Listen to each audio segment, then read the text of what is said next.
Hey friends, welcome back to my channel. Today I'm going to talk about my must-have items for cruising, and you can get all of these on Amazon. But before we get started, go ahead, hit that subscribe button and help me out with my goal of reaching 1,000 subscribers before the end of 2022. While you're at it, hit the bell notification so you get notified when I upload new videos. And if you like this video and want to see more like it, hit that like button so that I know that this is the type of video you want to see. So let's get started. So one of the first items I like to have when I go on a cruise is a luggage tag. When you go on a cruise, the cruise lines will give you your luggage tags. Now this is so that they know where to place your bag after you deposit it with them at embarkation.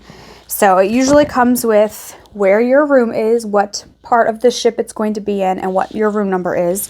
And these are part of your cruise documents you receive when you check in online before the cruise. However, all you do is print it out on paper and then you attach it to your suitcase yourself. So I personally like to get the ones that are plastic, they're reusable, they can go on any bag.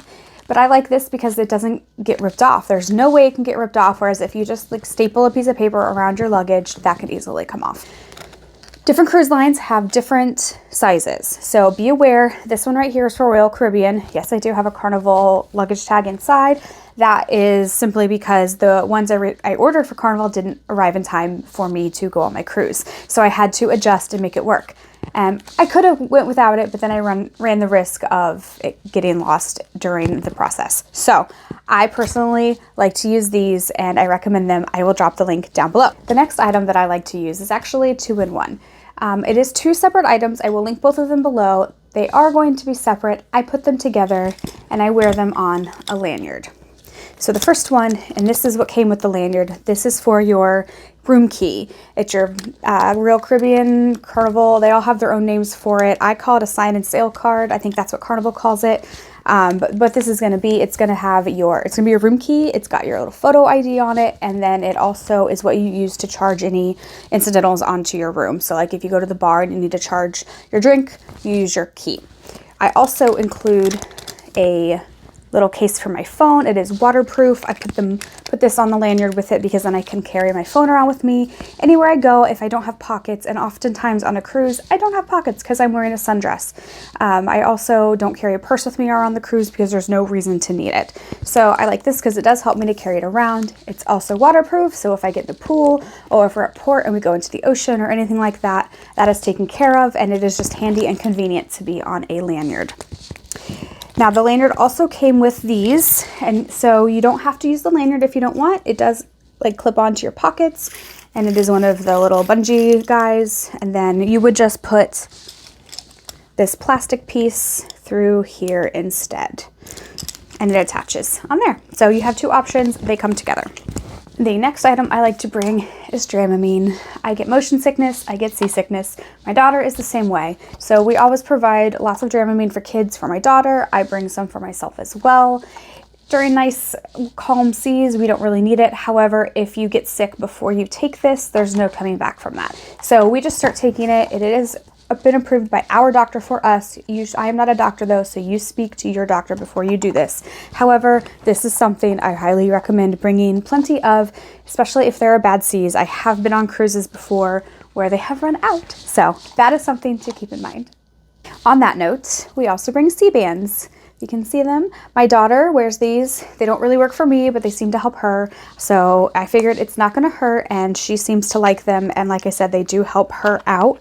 What they do is they use pressure points. So they have a little plastic piece that's supposed to sit right on the pressure point on your wrist. You put one on each wrist, and that is supposed to help alleviate seasickness. Another thing I like to bring, and I don't really need this if I'm staying in an ocean view room by myself or without my daughter. However, if you're traveling with kids or if you have an interior room, I highly recommend bringing a light.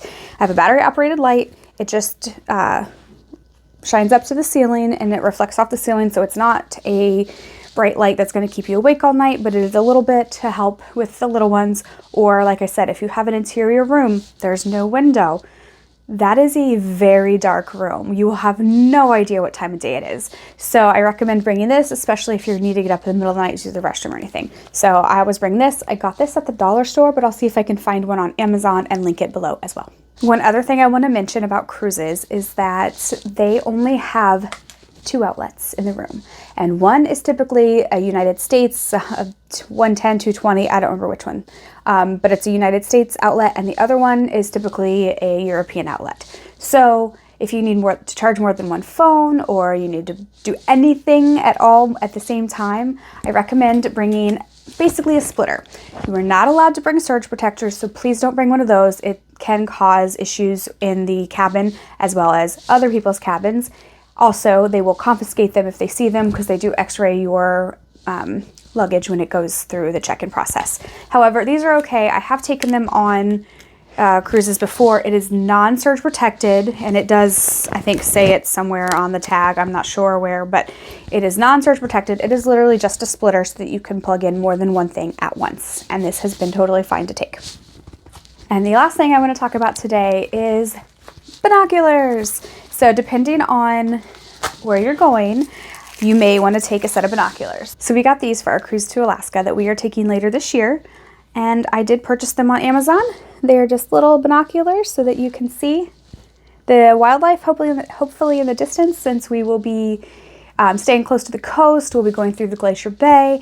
I thought these might be fun for my daughter while we're, hanging out in our room on our balcony, to see if there's anything that she can see. Kind of fun to play around with. But honestly, I think this would be great for us too, because if there is like some wildlife like grizzly bears or even whales off in the distance, that would be so much fun to be able to see with our binoculars from our room. So those are my top items that are must-haves. You can purchase from Amazon when you're cruising. I like purchasing new items, so if there's anything else you think you want to see here, you want to see me review, or that I should talk about for another video, drop that down in the comments below and I will check it out. Once again, don't forget to hit that subscribe button, and if you want to support me in another way, please go follow me over on Instagram at NowViewingTheWorld, because I share a lot of travel content and guides and tips over there as well. Thanks!